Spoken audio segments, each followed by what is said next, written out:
नमस्कार साथियों, मैं डॉक्टर अनिल मिश्रा सर्वोत्तम कैरियर पाथ के इस ऑनलाइन पोर्टल पर आप सभी का हार्दिक अभिनंदन करता हूं। जैसा कि आप सभी जानते हैं कि सर्वोत्तम कैरियर पाथ ने जीएस की जो श्रृंखला आपके सामने प्रस्तुत की है, उसमें हमारा इतिहास विषय प्रारंभ हो चुका है और उसके अंतर्गत अभी तक हमने मुगल साम्राज्य के प्रारंभिक शासकों को समझा, जिसके अंतर्गत बाबर, हुमायूं और अकबर की चर्चा, उनकी कहानी आपके सामने आई। आज हम बात करने जा रहे हैं उस मुगल बादशाह की जो अपने शासनकाल में अपनी न्यायप्रियता और अपनी चित्रकला के लिए विशेष रूप से जाना गया। तो आइए बात करते हैं हम जहांगीर की।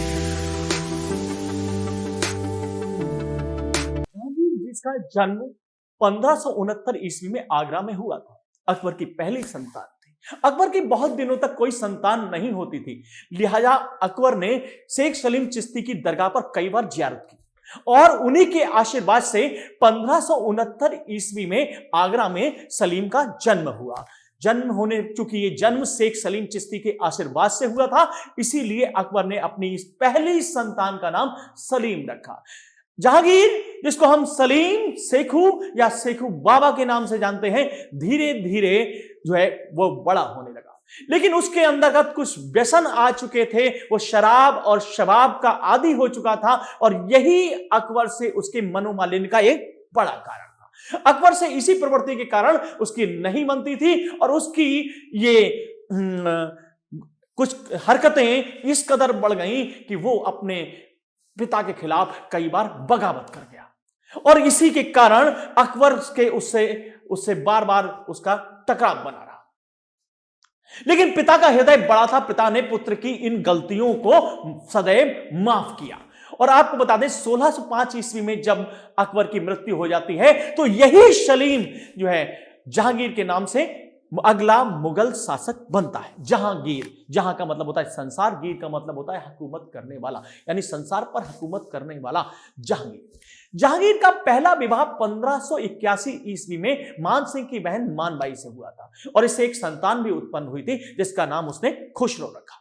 ये मानबाई से उसका सदैव इस जो है उसकी आत्तों की वजह से झगड़ा बना रहता था और उसी से क्रुद्ध होकर एक दिन मानबाई ने जहर खाके आत्महत्या कर ली। कई बार परीक्षा में प्रश्न भी आता है कि जहांगीर की किस पत्नी ने आत्महत्या कर ली थी, तो जहांगीर की पहली पत्नी यानी मानबाई ने जो है आत्महत्या कर ली। जहांगीर का दूसरा विवाह 1591 ईस्वी में मारवाड़ की राजकुमारी जगत गोसाई से हुआ था और उससे जो संतान उत्पन्न हुई उसका नाम खुर्रम रखा गया। जहांगीर, जैसा कि मैंने आपको बताया था कि अपनी आदतों की वजह से साम्राज्य के लिए एक बड़ी चुनौती बना रहा। 1605 ईस्वी में जब अकबर की मृत्यु होती है तो सलीम जहांगीर के नाम से गद्दी पर बैठता है। सलीम मुगल शासन का सबसे न्यायप्रिय बादशाह था। उसके शासनकाल को न्यायप्रियता के लिए जाना जाता है। उसने अपने राजमहल के बाहर एक न्याय की जंजीर लगा दी थी, जिसे चैन ऑफ जस्टिस कहा जाता है। किसी भी फरियादी का न्याय पूरे भारत में कहीं भी नहीं सुना जाता था, तो वो इस महल के बाहर उपस्थित होकर उस न्याय की जंजीर को बजाकर अपना न्याय जहांगीर के सामने, अपनी समस्या जहांगीर के सामने रख सकता था और जहांगीर दिए हुए कॉल के अनुसार उसी समय सामने उपस्थित होकर उसका न्याय करता। जहांगीर के समय में चित्रकला का सबसे अधिक विकास हुआ। मुगल चित्रकला के स्वर्ण युग के नाम से जहांगीर के शासनकाल को जाना जाता है। परीक्षा में भी कई प्रश्न आया है कि मुगल चित्रकला का स्वर्ण युग किसके काल को कहा जाता है, तो मुगल चित्रकला का स्वर्ण युग जहांगीर के शासनकाल को कहा जाता है। जहांगीर एक हिंदी का अच्छा विद्वान था। जहांगीर के समय में हिंदी का सर्वश्रेष्ठ विद्वान आचार्य केशवदास थे और आचार्य केशवदास रामचंद्रिका, कवि प्रिया, रसिक प्रिया, विज्ञान गीता और जहांगीर जस चंद्रिका के लेखक थे। कई बार परीक्षा में यह प्रश्न आया भी है कि जहांगीर जस चंद्रिका का लेखक कौन है, तो जहांगीर जस चंद्रिका के लेखक केशवदास थे।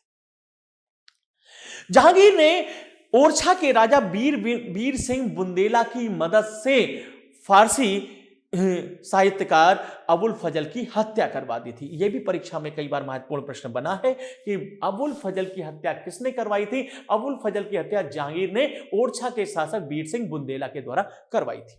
खैर, इन तमाम बातों के साथ साथ एक महत्वपूर्ण बात यह है, वो क्या कि जो है तेहरान का निवासी मिर्जा ग्यास बेग जीविका की तलाश में भारत आता है और अकबर के दरबार में वह नौकरी प्राप्त करता है। अकबर उसकी सेवा से प्रसन्न होकर उसको और उसके परिवार को शाही महल में रहने की अनुमति दे देता है। मिर्जा गियास बेग, जिनकी पत्नी का नाम असमत बेगम तथा पुत्री का नाम मेहरुनिसा और पुत्र का नाम आसफ खान था। मिर्जा गियास बेग की इन पत्नी असमत बेगम को ही भारत में गुलाब से इत्र बनाने की कला का श्रेय जाता है। परीक्षा में यह प्रश्न पूछा भी गया है कि भारत में गुलाब से इत्र बनाने की कला का इजाद किसने किया था, तो इन्हीं मिर्जा गियास बेग की पत्नी असमत बेगम। मिर्जा गियास बेग का परिवार शाही महल में परवरिश पाता है और शाही तालीम उसको प्राप्त होती है। मेहरुनिसा, जो कि मिर्जा गियास बेग की पुत्री है, शाही तालीम पाकर वह बहुत अच्छी राजनीतिक बन जाती है। साथ ही साथ वो एक बेहद खूबसूरत स्त्री थी और आपको बता दें उसका ये सौंदर्य कहीं ना कहीं अकबर के बेटे सलीम के आकर्षण का केंद्र बनता है और उसके बाद दोनों में मोहब्बत प्रारंभ हो जाती है और धीरे धीरे शाही महल के अंदर ही ये मोहब्बत परवान चढ़ने लगती है। किसी तरीके से इसकी जानकारी जब अकबर को होती है तो अकबर मिर्जा गियास बेग को बुलाकर कहते हैं कि आपकी बेटी बड़ी हो चुकी है और अब इसका निकाह कर देना चाहिए। मिर्जा गियास बेग के द्वारा मेहरुनिसा का निकाह शेर अली कुली खां नामक व्यक्ति से किया गया। चूंकि इसने एक शेर मारा था इसलिए इसको शेर अफगन की उपाधि भी अकबर के द्वारा दी गई। शेर अली कुली खां बर्दवान का जागीरदार था और उसको बर्दवान का जागीरदार बनाकर बर्दवान भेजा जाता है और वहीं शेर अफगन और उसकी पत्नी मेहरुनिसा साथ में रहते हैं और थोड़े ही दिनों के बाद उनको एक पुत्री की प्राप्ति होती है जिसका नाम लाडली बेगम रखा जाता है। तो शेर अली कुली खां से उत्पन्न मेहरुनिसा की जो संतान है उसका नाम था लाडली बेगम।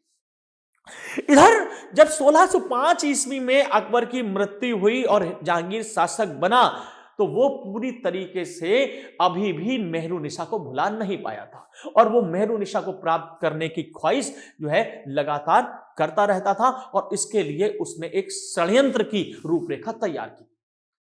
1508 ईस्वी में मुगल दरबार से कुछ राज्य अधिकारी बर्दवान जाते हैं और शेर अली कुली खां पर खातों की जांच करने के बाद उस पर झूठा आरोप लगाते हैं। परिणाम स्वरूप दोनों में तनातनी होती है और मुगल अधिकारियों के द्वारा शेर अफगन की हत्या कर दी जाती है और इसके बाद मेहरुनिसा और लाडली बेगम दोनों दिल्ली लाए जाते हैं जिन्हें शाही हरम में रखा जाता है और कुछ दिनों पश्चात ही जहांगीर मेहरुनिसा से 1611 ईस्वी में निकाह करता है और उसका नाम नूरजहां रखता है और उसे नूर महल की उपाधि देता है। तो जहांगीर और मेहरुनिसा का विवाह कब हुआ? 1611 ईस्वी में। और जहांगीर ने उसे कौन सी उपाधि दी? जहांगीर ने मेहरुनिसा को नूर महल की उपाधि दी और उसका नाम नूरजहां रखा। नूर यानी रोशनी, जहां यानी संसार, संसार की रोशनी।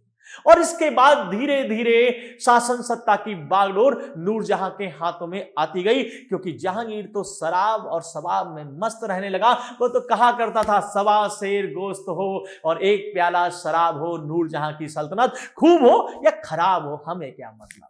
क्योंकि और इस मैंने जैसे कि बताया कि इसके बाद शासन सत्ता की वास्तविक बागडोर नूरजहां के हाथों में चली गई। नूरजहां पर्दे से पीछे शासन करने लगी। परीक्षा में कई बार प्रश्न आया भी है कि पर्दे की पीछे से शासन करने वाली मुगल शासिका कौन थी? नूरजहां। 1620 तक आते आते शासन सत्ता पर उसका कसाब इतना ज्यादा अधिक हो गया कि वो अपने नाम के सिक्के भी चलवाने लगी और शाही फरमान भी जारी करने लगी। 1620 में उसके द्वारा जो सिक्के चलाए गए हैं उसमें एक तरफ जहांगीर का चित्र है और दूसरी तरफ नूरजहां का। तो 1620 में उसने अपने नाम के सिक्के भी चलवाए और शाही फरमान भी जारी किए। मुगल शासन के अंदर चल रही इस दुर्बलता की जानकारी विदेशों में भी पहुंचने लगी और यही कारण था कि ईरान के शासक के मंसूबे बढ़ने लगे थे। जो कभी जहांगीर का एक बहुत बड़ा मित्र होता था उसने कंधार पर आक्रमण कर दिया और 1622 ईस्वी में कंधार मुगलों के हाथ से निकल गया। ये मुगल प्रतिष्ठा के लिए बहुत बड़ी चुनौती थी। मुगल प्रतिष्ठा को इससे बहुत बड़ा धक्का लगा, लेकिन ईरान के शासक के हाथों में अब कंधार जा चुका था। धीरे धीरे दरबार के अंदर भी, खासतौर से राज परिवार और राज दरबार में भी गुटबंदियां होने लगी थी। जहांगीर का जो दूसरा बेटा था खुर्रम जो है वो बहुत ही प्रतिभाशाली व्यक्ति था और नूरजहां उसकी प्रतिभा को समझ चुकी थी और नूरजहां ने खुर्रम को अपने पक्ष में करके, सेनापति महाबत खां को अपने पक्ष में करके, अपने भाई आसफ खां और अपने पिता ग्यास बेग के साथ पूरा एक गुट बनाया था और नूरजहां के इस गुट को जुंता कहते थे। शाही परिवार में नूरजहां के द्वारा जो बनाया गया गुट है वो किस नाम से जाना जाता था? जुंता। और इसके बाद सियासत, पूरी सियासत का केंद्र नूरजहां थी और नूरजहां के इर्द गिर्द बहुत सारी चीजें थी। इन सभी चीजों को देखकर जो है जहांगीर के बड़े बेटे जहांगीर के सबसे बड़े बेटे खुसरो ने विद्रोह कर दिया। शहजादा खुसरो ने जहांगीर के विरुद्ध विद्रोह कर दिया। वह पंजाब भाग गया और पंजाब में उसने सिखों के 5वें गुरु अर्जुन देव से सहायता मांगी। सिखों के 5वें गुरु अर्जुन देव ने उसको अपने यहां शरण दी। इसी बात से क्रोधित होकर जहांगीर ने पंजाब पर आक्रमण कर दिया। सिखों के 5वें गुरु अर्जुन देव को पराजित करके उन्हें गिरफ्तार कर लिया गया और जहांगीर के द्वारा सिखों के 5वें गुरु अर्जुन देव की हत्या करवा दी गई। और यहीं से प्रारंभ होता है सिखों और मुगलों के बीच वो संघर्ष जो गुरु गोविंद सिंह के बाद तक लगातार चलता रहा। सिख खुसरो गिरफ्तार करके दिल्ली लाया गया और खुसरो को अंधा बना दिया गया और उसे कैद खाने में डाल दिया गया। धीरे धीरे जहांगीर का स्वास्थ्य बिगड़ने लगा और आपको बता दें जहांगीर को पहाड़ी वादियों और खुशनुमा मौसम की ओर ले जाने के लिए हकीमों ने हिदायत दी। जहांगीर को नूरजहां लाहौर लेके गई, लाहौर से कश्मीर और कश्मीर की वादियों में कई दिनों तक रखा, लेकिन जहांगीर का स्वास्थ्य दिनों दिन खराब होता गया। जहांगीर को फिर से लाहौर में लाया गया। लाहौर का एक वाक्य आपको बताते हैं कि बहुत ही दिलचस्प और बहुत ही महत्वपूर्ण है कि जब जहांगीर और नूरजहां रावी नदी को पार कर रहे थे तो उनके सेनापति महाबत खां ने रावी नदी को पार करते हुए उन्हें बंदी बना लिया था। परीक्षा की दृष्टि से यह प्रश्न भी महत्वपूर्ण है कि किस मुगल शासक को रावी नदी पार करते समय उसके सेनापति द्वारा बंदी बना लिया गया था? तो उत्तर होगा महाबत खां के द्वारा। खैर, जहांगीर का स्वास्थ्य दिनों दिन बिगड़ता जा रहा था। इधर 1526 ईस्वी में नूरजहां के पिता मिर्जा ग्यास बेग की मृत्यु हो गई। मिर्जा ग्यास बेग को जहांगीर ने एतमादुद्दौला की उपाधि दी थी। एतमादुद्दौला यानी सबसे भरोसेमंद व्यक्ति।